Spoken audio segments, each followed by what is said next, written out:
নমস্কার, বাংলা বার্তা থেকে বলছি সন্ময় বন্দ্যোপাধ্যায়। 2002 সালের যে ভোটার তালিকা ছিল সেই ভোটার তালিকা শেষ পর্যন্ত রাজ্য নির্বাচন কমিশন অত্যন্ত দ্রুততায় গতকাল অধিকাংশ ভোটার তালিকা বার করে দিল, সামান্য কিছু অঞ্চল ছাড়া। সেগুলোও অচিরে বেরিয়ে যাবে। 2002 সালের যে ভোটার তালিকা ছিল, যে ভোটার তালিকার ভিত্তিতে 2002 সালের পর সেই সময় ভোট হতো, সেই ভোটার তালিকা ওয়েবসাইটে আপলোড করে দিল জাতীয় নির্বাচন কমিশন পশ্চিমবঙ্গের চিফ ইলেকটোরাল অফিসারদের মাধ্যমে। এটাই প্রত্যাশিত ছিল এবং খুব দ্রুততার সঙ্গে এটা জাতীয় নির্বাচন কমিশন পশ্চিমবঙ্গের ক্ষেত্রে করলো, যেটা মমতা বন্দ্যোপাধ্যায় সরকার ভাবতে পারেনি। ভেবেছিলেন যে 2002 সালের সেই ভোটার লিস্ট শেষ পর্যন্ত জাতীয় নির্বাচন কমিশন আপলোডই করতে পারবে না। এর ফলে লাভ হলো কি? এর ফলে মমতার ক্ষতি হলো কি? মমতা যেটা করছেন একটু খেয়াল করে দেখুন, প্ল্যান ওয়েতে ইন্টেনশনালি মানুষকে প্যানিকড করে দিচ্ছেন এবং এই প্যানিক করে মানুষকে একসঙ্গে জোটবদ্ধ করার চেষ্টা করছেন তৃণমূল কংগ্রেসের পাশে। কিন্তু সেটা কি সফল হবে? আমি ছোট্ট করে কতগুলো তথ্য আজকে আপনাদের এই প্রতিবেদনে দেবো। সফল হবে না, কেন মমতা বন্দ্যোপাধ্যায় যতদিন প্যানিক করবেন তার মধ্যে জাতীয় নির্বাচন কমিশনের যা প্ল্যানিং বুঝতে পারছি, 15ই আগস্টের আগে পরেই স্পেশাল ইন্টেন্সিভ রিভিশন এই পশ্চিমবঙ্গে চালু হয়ে যাবে। অর্থাৎ জাতীয় নির্বাচন কমিশন ঘোষণা করে দেবে যে পশ্চিমবঙ্গেও স্পেশাল ইন্টেন্সিভ রিভিশন অমুক তারিখ থেকে চালু হবে। অর্থাৎ নিবিড় যে সংশোধন, ভোটার তালিকার সংশোধন, সেইটা শুরু হয়ে যাবে এই পশ্চিমবঙ্গের মাটিতে এবং 1 মাসের একটা টাইম দেবে। এবং আমার নিজের ধারণা দুর্গাপুজোর আগেই স্পেশাল ইন্টেন্সিভ রিভিশন এই পশ্চিমবঙ্গে শেষ হয়ে যাবে। এর ফলে লাভ হবে কি ক্ষতি হবে সেটা আমি বলার আগে প্রথমেই বলবো যে আপনি যদি এই পশ্চিমবঙ্গের নাগরিক হন, আপনি চাইবেন না যে আপনার বাড়ির অদূরে কোনো একটা জায়গায় আনসারুল্লাহ বাংলার আউটফিট বসে আছে, তার নামটা অন্তত ভোটার তালিকা থেকে বেরিয়ে যাক এবং তিনি চিহ্নিত হোক। আপনি চাইবেন না? ভালো করে ভেবে দেখুন, আপনি চাইবেন না যে আপনার বাড়ির অদূরে জামাতের কোনো সদস্য বংশ নিয়ে বসে আছেন, তারা এই পশ্চিমবঙ্গের মাটিতে আইডেন্টিফাইড হোক? আপনারা চাইবেন না? আপনারা চাইবেন না যে আল কায়দার কোনো আউটফুট পশ্চিমবঙ্গের কোনো প্রান্তিক জেলার গ্রামীণ অঞ্চলে বসে রয়েছে, তিনি এই পশ্চিমবঙ্গের ভেতর থেকে আইডেন্টিফাইড হন, চিহ্নিত হন? আপনি চাইবেন? একটু ভালো করে ভেবে দেখুন তো, যে আইএস কোনো জঙ্গির বিভিন্ন যে স্লিপার সেল তারা পশ্চিমবঙ্গের বিভিন্ন পকেটে বসে আছেন, তারা চিহ্নিত হয়ে যাক? আপনি চাইবেন না? আপনি যদি চান তাহলে বিরোধিতা করবেন কেন? কারণ আপনার তো কোনো আশঙ্কা নেই। আমি কেন আশঙ্কা নেই আমি একটু সংক্ষেপে আপনাদের কাছে বোঝাবো। প্রথম কথা বলি, 2002 সালে যে ভোটার লিস্টটা বেরোলো সেটা প্রত্যেক বুথ লেভেল অফিসারের কাছে থাকবে। তিনি যখন আপনার বাড়িতে ফর্মটা দিতে আসবেন, আপনার পরিবারের কারুর, ধরুন আপনার প্রয়াত পিতা বা প্রয়াত মাতা বা আপনার পরিবারের কেউ ওই 2002 সালের ভোটার লিস্টের নাম আছে কিনা এবং কত নম্বর পার্ট, কত নম্বর সিরিয়াল, যে বুথ কেন্দ্রের ভোটটা দিতেন সেইটাকে চিহ্নিত করে যে ফর্মটা দেবে সেই ফর্মে লিখে দিতে হবে। আর once if it is identified যে 2002-এর ভোটার তালিকায় আপনার পূর্বতর বংশের কারুর নাম ছিল, তাহলে আপনার আর কোনো ডকুমেন্ট লাগবে না। এটাই তো ফ্যাক্ট। এটাকে মমতা বন্দ্যোপাধ্যায় গুলিয়ে দেওয়ার চেষ্টা করছে। এর বাইরেও 12টা ডকুমেন্ট, ধরুন 2002 সালে আপনার পরিবারের কারুর ভোটার তালিকায় নাম নেই, 2002 সালে ভোটার লিস্ট যেটা আপনার বাড়িতে এলো আপনার নাম নেই, তাহলে আপনার করণীয় কি? আপনি যদি পূর্বতন আপনি কোনো জায়গায় থাকতেন, সেখানে যদি ভোটার তালিকায় নাম থাকে তাহলে সেখান থেকে তার পার্ট নাম্বার, সিরিয়াল নাম্বারটা এই বিএলও অফিসারকে দিতে হবে। কিভাবে দেবেন? আপনি ওয়েবসাইটে পেয়ে যাচ্ছেন। আপনি কারো একটা সাইবার ক্যাফেতে গিয়ে সাহায্য নিয়ে যে আমি অমুক জায়গায়, আমি অমুক বড়নগরে থাকতাম, বা আমি উত্তর কলকাতায় থাকতাম, বা আমি নদিয়াতে থাকতাম, বা আমি হুগলিতে অমুক জায়গায় থাকতাম, আমার পার্ট নাম্বার, সিরিয়াল নাম্বারে আমার বাবার নামটা, মার নামটা ওখানে আছে কিনা, বা আমার নামটা আছে কিনা, যদি আমি প্রাপ্তবয়স্ক তখনই হয়ে থাকি, তাহলে সেইটাকে আমাকে পার্ট নাম্বার, সিরিয়াল নম্বরটা চিহ্নিতকরণ করে বুথ লেভেল অফিসার যে ফর্মটা দেবেন সেই ফর্মে লিখে দিতে হবে। তিনি ওয়েবসাইটে চেক করে নেবেন যে weather it is true or wrong. যদি 2002-এর ভোটার লিস্টের নাম থাকে তাহলে আপনার কোনো আর সংকটটা নেই। এটা প্রথমত বলে নেওয়া দরকার। দ্বিতীয়ত যে কথাটা বলে নেওয়া দরকার সেটাও খুব গুরুত্বপূর্ণ। আমার মনে হয় যে এটা নিয়ে সেভাবে প্রচার নেই বলে মমতা বন্দ্যোপাধ্যায় ধারাবাহিকভাবে প্যানিক করে দিচ্ছেন এবং মানুষকে আতঙ্কিত করে দিচ্ছেন। আর এই আতঙ্কের মধ্য দিয়ে যে তৃণমূলের ভোট ব্যাঙ্কটাকে কনসলিডেশনের চেষ্টা করছেন, একদিকে তার আনসারুল্লাহ বাংলা, জামাত, আইএস জঙ্গি, আল কায়দার আউটফিট, এই যে ভোট ব্যাঙ্ক এবং রোহিঙ্গা, এই বিস্তৃত যে ভোট ব্যাঙ্কের একটা পশ্চিমবঙ্গের মধ্যে বসে রয়েছেন, যাদের ভোটার তালিকাতে নাম চলে গেলে মমতা বন্দ্যোপাধ্যায় সংকটে পড়বেন, মৃত ভোটারদের নাম চলে গেলে মমতা বন্দ্যোপাধ্যায় সংকটে পড়বেন। একই লোকের 3 জায়গায় নাম, 2টো জায়গা থেকে যদি নামটা বাদ গিয়ে একটা জায়গা থাকে তাহলে তো মমতা বন্দ্যোপাধ্যায় সংকটে পড়বেন। সেই ভোটটাই তো তার ভোট ব্যাঙ্ক ছিল। কিছুদিন আগে রসিকতা করে শ্রমিক ভট্টাচার্য একটা কথা বলেছেন, খুব ইন্টারেস্টিং। বলেন, আমি যখন আমার কেন্দ্রে ভোট দিতে গেছি আমার বাবা আর মার নামটা ভোটার তালিকায় আছে, তা কিছুক্ষণ আগে আমার বাবা এবং মা ভোট দিয়ে চলে গেছেন, অথচ আমার বাবা মা অনেক আগে প্রয়াত হয়েছে। বলে আমার খুব দুর্ভাগ্য যে আমি যদি আরেকটু আগে যেতাম তাহলে আমার প্রয়াত বাবা মার সঙ্গে দেখা করতে পারতাম, ওই ভোট কেন্দ্রেই দেখা হয়ে যেত। রসিকতা করে বলেছেন। দ্বিজেন মুখোপাধ্যায় সঙ্গীত শিল্পী, বহুকাল আগে মারা গেছেন, তিনিও এসে সল্টলেকে ভোট দিয়ে গেছেন। প্রশ্নটা হলো এই ভোটাররা নাম বাদ চলে যাবে। বিহারে যেটা প্রায় 22 লক্ষ 2004 থেকে 2024 মৃত ভোটারের নাম বাদ চলে গেছে। এই পশ্চিমবঙ্গ যেসব মৃত ভোটারদের নাম ভোটার তালিকা আছে, তৃণমূল সাংগঠনিকভাবে শক্তিশালী বলে তাদের ভোটটা দেয়, সেই নামগুলো প্রথমত এলিমিনেটেড হবে। দ্বিতীয়ত, আপনি ধরুন এক সময় হয়তো হাতিবাগানে থাকতেন, কোনো একটা কারণে আপনি বাড়ি বদল করে একটু প্রান্তিক এলাকায় চলে গেছেন, মফস্বলে চলে গেছে, এবার আপনার নামটা হয়তো ওখানে থেকে গেছে, এখানে নেই, তাহলে আপনি ওখানকার রেফারেন্সটা দিয়ে এখানে নামটাকে তুলে দিয়ে ওখান থেকে নামটা বেরিয়ে যাবে। সেটাই আপনাকে বুথ লেভেল অফিসার সাহায্য করবে। এবার প্রশ্ন হচ্ছে, বুথ লেভেল অফিসার আপনার বাড়িতে একটা ফর্ম দেবেন, এই ফর্মে প্রথম কথা হচ্ছে আইডেন্টিফাইড হয়ে যাবে যে আপনার পরিবারে কেউ যদি মারা গিয়ে থাকেন তাহলে চিহ্নিত হয়ে যাবে যে এরা নেই, এদের নামটা ভোটার তালিকা থেকে বাদ যাক, এটা আপনাকে বলতে হবে। আর বুথ লেভেল অফিসাররা সেটা চিহ্নিত করে ইলেকশন অফিসে EROকে জমা দেবেন। এটা তো হচ্ছে ফ্যাক্ট। দু জায়গায় নাম থাকলে চিহ্নিতকরণ, ওখানে বোতাম টিপলে বেরিয়ে যাবে যে এদের 3 জায়গার নাম বা 2 জায়গার নাম। এটা একটা ঘটনা। তৃতীয়ত হচ্ছে যে বহু সংখ্যক ভোটার বিভিন্ন ভোটার লিস্টে পড়ে আছেন, বসে আছেন, তাদের নামটা প্রসেস অফ এলিমিনেশনে বাদ চলে যাবে। মমতা বন্দ্যোপাধ্যায়ের সংকট সংখ্যা এখানে।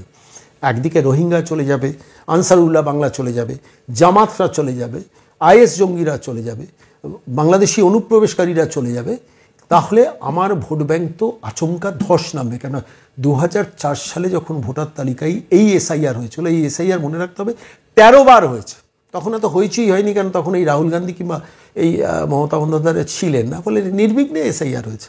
মমতা বন্দ্যোপাধ্যায়ের এর আগে যখন SIR হয় তখন মমতা বন্দ্যোপাধ্যায় বিরোধী নেত্রী, তিনি বাজপেয়ীর মন্ত্রিসভার সদস্য, প্রথম দপ্তরবিহীন, পরবর্তীকালে কয়লা মন্ত্রী ছিলেন, তখন কিন্তু কোনো বিরোধিতা করেননি SIR। আজকে বিরোধিতা করছেন, তার কারণ ওভার দ্য ইয়ার্স 2009 পর থেকে 2024 পর্যন্ত, রাদার 2011 থেকে 2024 পর্যন্ত ওভার দ্য ইয়ার্স উনি রোহিঙ্গা ভোট ব্যাংকটাকে কনসলিডেট করেছেন, বাংলাদেশি অনুপ্রবেশকারীদের ভোট ব্যাংকটাকে কনসলিডেট করেছেন। 7টা প্রান্তিক সীমান্তবর্তী অঞ্চলে বর্ডার সিকিউরিটি ফোর্সকে 72টা আউটপোস্টে জমি না দিয়ে, সেইখান দিয়ে ভোটারদের পেনিট্রেট করতে দিয়ে, এই সাদরাডির মতো ভোটারদের এসে পশ্চিমবঙ্গে হরিহরপাড়ায় নাম তুলে এই কাজটা তো করিয়েছেন। ফলে এরা এখন একটা পোটেনশিয়াল তার ভোট ব্যাংক, এই ভোট ব্যাংক যদি নষ্ট হয়ে যায় তাহলে তো তার সংকট, এবং সেই সংকটের জায়গা থেকে বিরোধীরা। প্রথম কথা, একটা কথা স্পষ্ট থাক যে ধরুন আমি আপনাকে 12টা তথ্য দেবো, যে এগুলো একটু নোট করে রাখবেন, যে এই নথিগুলো আপনার কোনো একটা নথি থাকলে আপনার কোনো সংকট থাকবে না। প্রথম স্পষ্ট থাক যে 2002 ভোটার লিস্টে আপনার পরিবারের হেড অফ দ্য ফ্যামিলির নাম থাকলে আপনি সংকটের বাইরে পুরো চলে গেলেন। এবার ধরুন সেখানে নাম নেই, তখন তো নির্বাচন কমিশন কিছু প্রভিশন করেছেন 1987 সাল থেকে 2004-এ, তখন আপনার বাবা মার যদি জন্ম হয়ে থাকে তাহলে তো সেই তার জন্ম সার্টিফিকেটটা তখন লাগবে, তার আগে নয়। কিন্তু 2002 ভোটার তালিকায় নাম থাকলে তখন আর ওই বাবা মার জন্ম সার্টিফিকেটের কোনো প্রয়োজন নেই। এবার যে 12টা নথি বলা হয়েছে, এই 12টা নথির কোনোটা ধরুন নেই, কিন্তু আপনি ধরুন এই পশ্চিমবঙ্গে ভোটার হিসেবে রয়েছেন, আপনার সংকট মেটার একটা জায়গা আমি আপনাদের খুব পরিষ্কারভাবে বলে রাখি যে এই পশ্চিমবঙ্গে যে CA আইন সারা ভারতবর্ষে লাগু হয়েছে, তার প্রথম শর্ত হচ্ছে যে কোনো হিন্দু শরণার্থী, কোনো বুদ্ধিস্ট শরণার্থী, কোনো খ্রিস্টান শরণার্থী ওপার বাংলা থেকে এলে তিনি ভারতীয় নাগরিক হিসেবে সার্টিফিকেট পেয়ে যাবেন। আপনার কোনো সংকট নেই যদি আপনি হিন্দু, খ্রিস্টান বা বুদ্ধিস্ট হন। এটা নিয়ে ঘোর বিরোধিতা আছে মমতা বন্দ্যোপাধ্যায়ের, এটা নিয়ে ঘোর বিরোধিতা আছে এখানকার এ রাজ্যের বামপন্থীদের। এবার ধরুন আপনার এইসব কোনো এই 12টা ডকুমেন্ট নেই, 2002-এ কোনো নাম নেই, তাহলে আপনি CA-তে একটা ফর্ম ফিল আপ করলে আপনি ভারতীয় নাগরিক হিসেবে আপনার প্রমাণ পেয়ে যাবেন। সাম্প্রতিককালে আপনারা জানেন যেটা পাহেলগাঁওতে মারা গিয়েছেন বিতান অধিকারী, তার স্ত্রীর এই সংক্রান্ত সমস্যা ছিল, হোম মিনিস্ট্রি থেকে তাকে ভারতীয় নাগরিকের সার্টিফিকেট, CA সার্টিফিকেট দিয়ে দেওয়া হয়েছে। এন্টার প্রান্তিক অঞ্চলগুলোতে হিন্দু শরণার্থীদের তাদের কিন্তু CA ফর্ম ফিল আপ করে তারা সার্টিফিকেট অনলাইনে পেয়ে যাচ্ছে। তাহলে আপনি যদি হিন্দু, খ্রিস্টান বা বুদ্ধিস্ট শরণার্থী হন ওপার বাংলা থেকে, আপনার ধরুন ভোটার লিস্টের নামের যে 12টা নথির কথা আমি এখন বলবো, কোনোটা নেই 2002-এ ভোটার লিস্টের নামে, তাহলে তো আপনার কোনো সংকট নেই। সংকট কাদের? রোহিঙ্গাদের। সংকট কাদের? বাংলাদেশি অন্য নির্দিষ্ট ধর্মের অনুপ্রবেশকারীদের। তাহলে তাদের জন্য মমতা বন্দ্যোপাধ্যায়ের এত উদ্বেগ, উৎকণ্ঠা কেন? তার কারণ ভোট ব্যাংক।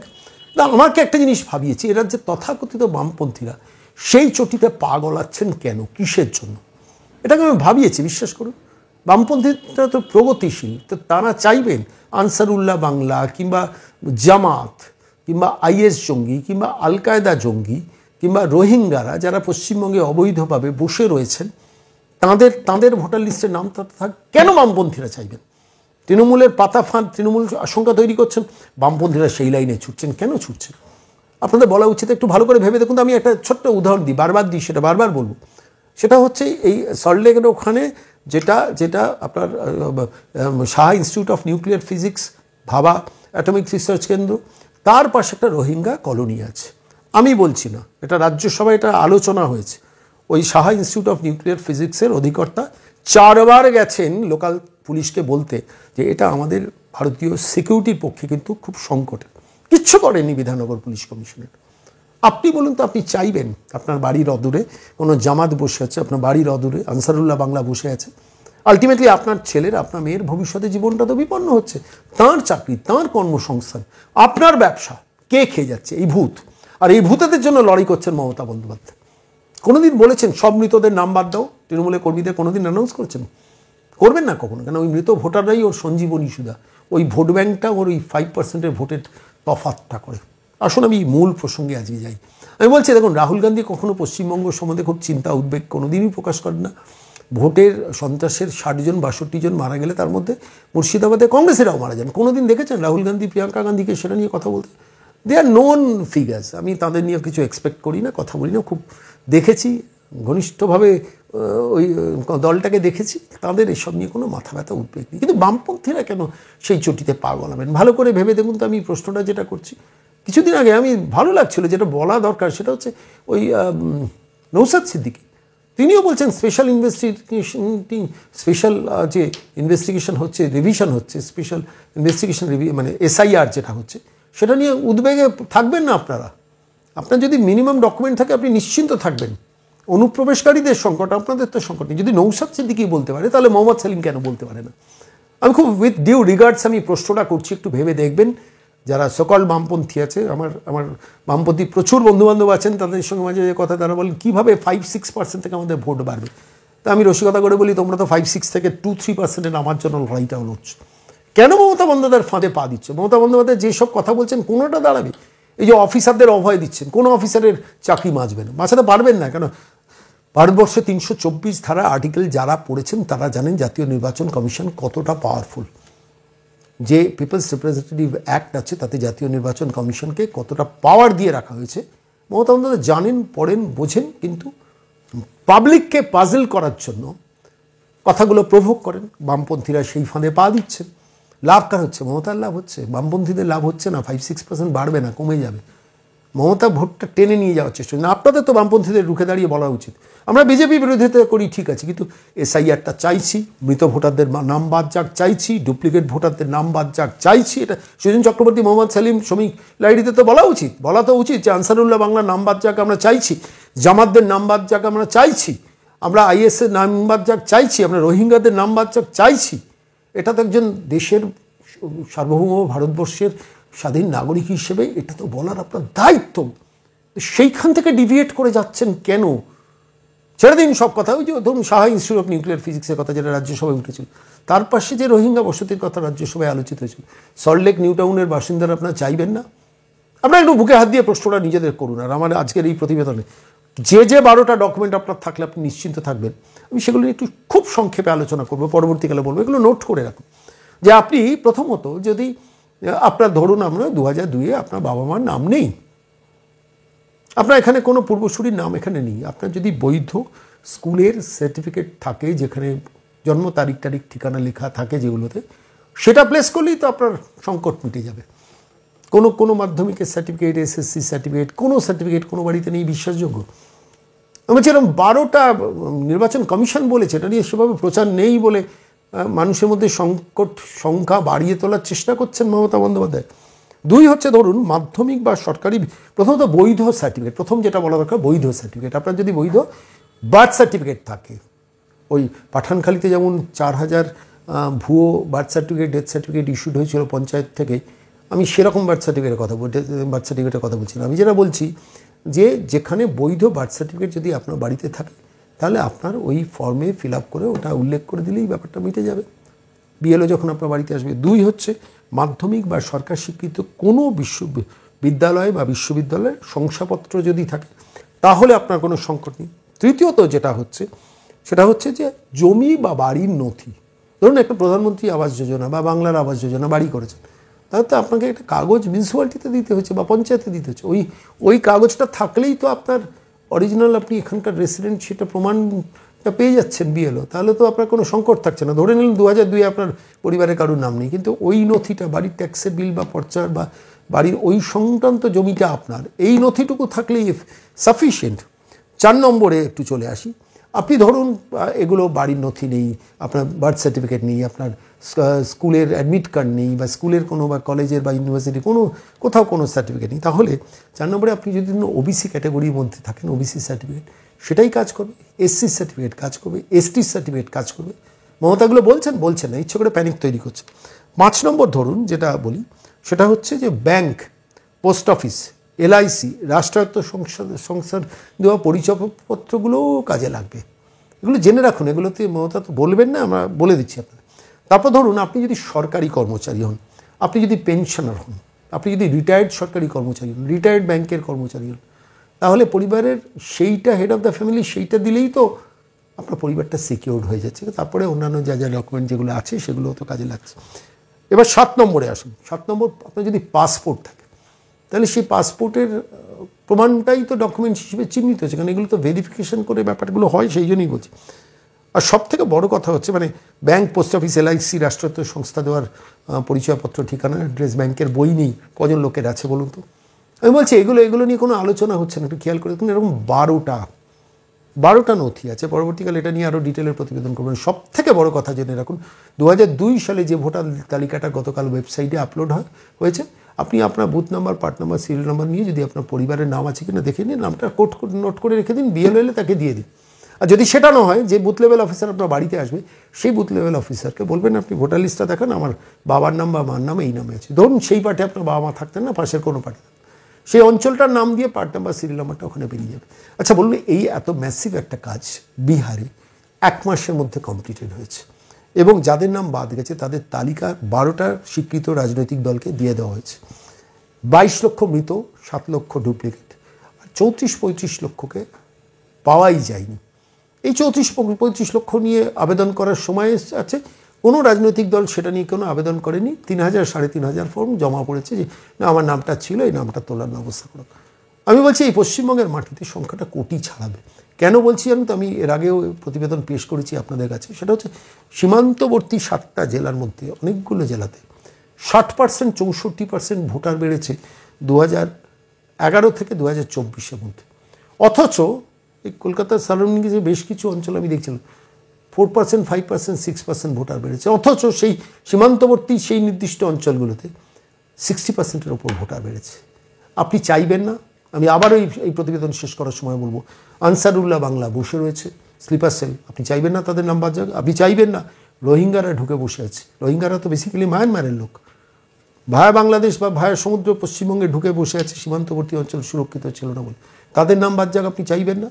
আপনি জামাতদের নাম বাদ যাক? আপনি চাইবেন না? আপনি চাইবেন না আইএস জঙ্গিদের নাম বাদ যাক? চাইবেন না? আপনি আল কায়দার যে আউটফিট স্লিপার সেল পশ্চিমবঙ্গে যদি পড়ে থাকে তাদের নাম বাদ যাক? আপনি চাইবেন না? কারণ তারাই তো আলটিমেটলি আপনার যে পরবর্তী প্রজন্ম যে ব্যবসাটা করতে পারতো সেই ব্যবসাটা খেয়ে নেবে, আপনার পরবর্তী প্রজন্ম যে চাকরিটা করতে পারতো সেটা খেয়ে নেবে। হয়তো দেখা যাবে প্রধানমন্ত্রী আবাস যোজনা থেকে বিভিন্ন ধরনের সরকারি প্রকল্প তার সুযোগ তারা নিয়ে নেবে। প্রশ্নটা হচ্ছে যে আপনি দুধ থেকে জলটাকে পরিষ্কার করবেন কিনা। আপনার প্রশ্নটা হলো চালের মধ্যে কাঁকড়গুলোকে বাদ দেবেন কিনা। আপনি চাইবেন না যে আপনার বাড়িতে যে জলটা আসছে সেই জলটা পরিশুদ্ধ জল হোক? কেন চাইবেন না? তার কারণ আপনি তো আপনার নিজের ভালোটা চান। তাহলে কি এ রাজ্যে তৃণমূল কিংবা বামপন্থীরা নিজেদের ভালোটা চাইছেন না? প্রশ্নটা তো তাই দাঁড়াচ্ছে। বামপন্থীরা ভাববেন, যারা নেতৃত্বে আছেন, নিচের লেভেলে বামপন্থীরা চান এই জামাত, আল কায়দা, আইএস, রোহিঙ্গা এদের নাম বাদ যাক, কিন্তু ওপরের তলার নেতারা বুঝতে পারেন না, সেটাই তাদের ব্যর্থতার জায়গা। তৃণমূলের ওটাই তো vote bank. Dwijen Mukhopadhyay voter লিস্টে নাম থাকলে তৃণমূলের অ্যাডভান্টেজ। 15 বছর, 20 বছর, 25 বছর আগে মারা যাওয়া ব্যক্তিটা যদি ভোটার লিস্টে নাম থাকেন, তারাই তো তৃণমূলের প্রসপেক্টিভ ভোটার, তারাই তো মমতাকে নবান্নে পাঠানোর শরিক হবেন। ফলত তিনি সেই জায়গাটা করছেন। কিন্তু আমি এই প্রতিবেদন শেষ করার আগে আবার বলছি, booth level officer, OC election, ERO যারা জয়েন করছেন, দয়া করে তৃণমূলের পাতা ফাঁদে পা দেবেন না। কোনো বেআইনি কাজে শরিক হবেন না, অংশীদার হবেন না, কেন পরবর্তীকালে আপনার চাকরি কিন্তু মমতা বন্দ্যোপাধ্যায় বাঁচাতে পারবেন না। জাতীয় নির্বাচন কমিশনের যে আইন বলছে শেষ পর্যন্ত আপনি সাসপেন্ডেড হবেন। 2 জন WBCS এক্সিকিউটিভ অফিসার, 2 জন অন্য ক্যাটাগরির অফিসার, 1 জন কন্ট্রাকচুয়াল ডেটা এন্ট্রি অপারেটর, তাদের উপর কী খাড়ার ঘা নেমে এসছে। মমতা বন্দ্যোপাধ্যায় বলছেন আমি থাকতে কারুর কোনো অসুবিধা হতে দেবো না, কিচ্ছু করতে পারবে না। জাতীয় নির্বাচন কমিশন কোর্টে গিয়ে জানাবে শি ইজ অবস্ট্রাক্টিং। কোর্ট থেকে কী রায় দেবে অপেক্ষায় থাকুন, আর কয়েকদিনের মধ্যে জানবেন। আর মনে রাখবেন 15ই আগস্টের আশেপাশে আমার যতটুকু যা ইনপুট আমি বুঝতে পারছি খবর থেকে সংগ্রহ করে, যে এই স্পেশাল ইনভেস্টিগেশন রিভিশন যেটা জাতীয় এই ভোটার লিস্টের হচ্ছে, 13 বার এর আগে হয়েছে, এটা আরেকবার এই পশ্চিমবঙ্গে হতে চলেছে, সারা ভারতবর্ষে হতে চলেছে। পশ্চিমবঙ্গ হবে, মমতা বন্দ্যোপাধ্যায় আটকাতে পারবেন না।